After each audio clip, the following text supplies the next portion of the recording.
تین چیزیں بھی ایسی ہیں نا، اگر ہم آج بھی اس پر فطر دور میں کر لیں، اپنے گھروں میں اہتمام ہو جائے، زندگی میں اہتمام ہو جائے، یقین جانیے امید ہے اللہ کی رحمت سے اللہ خاتمہ ایمان پہ نصیب فرما دے۔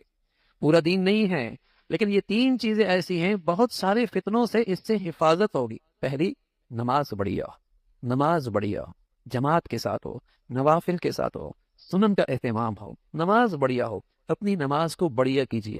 دوسری چیز، تلاوت قرآن کا معمول ہو، تلاوت قرآن کا معمول، کچھ بھی ہو جائیں سفر حضر میں، اب تو موبائل ہیں، قرآن اس میں موجود ہے، تلاوت ہو سکتی ہے، جہاز میں ہو سکتی ہے، سواری میں ہو سکتی ہے، کچھ بھی ہو جائے تلاوت قرآن کا معمول چھوٹنے نہ پائے۔ اور تیسری چیز میرے عزیزو، اپنی ذات سے کوشش کریں میری ذات سے کسی کو تکلیف نہ ہو، میری ذات سے کسی کے ساتھ ناانصافی نہ ہو، کسی کی حق تلفی نہ ہو۔ یہ آخری درجے کا اخلاق ہے، آخری درجے کا اخلاق۔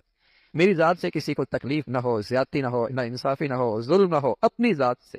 دل بھی مسلمانوں کے لیے صاف رکھیں، اعضاء اور جوارح کو بھی اہتمام سے اہتمام کریں کہ اس سے کسی کو تکلیف نہ ہو۔ اس درجے کا اخلاق ہو، تلاوت قرآن ہو، نماز بڑھیا ہو، اور اس چیز کا اپنے بچوں کو بھی اس پہ لے کے آئے، اپنی بچیوں کو بھی اس پہ لے کے آئے۔ کم از کم درجہ ہے، پورا دین نہیں ہے، پورا اسلام نہیں ہے، لیکن ان تین اعمال کی بدولت انشاءاللہ بہت سارے برائیوں سے، فتنوں سے حفاظت ہوگی، اور اللہ رب العزت ہر آئے دن ترقی نصیب فرما دیں گے۔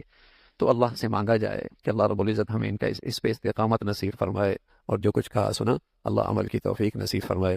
وآخر دعوانا الحمد للہ رب العالمین۔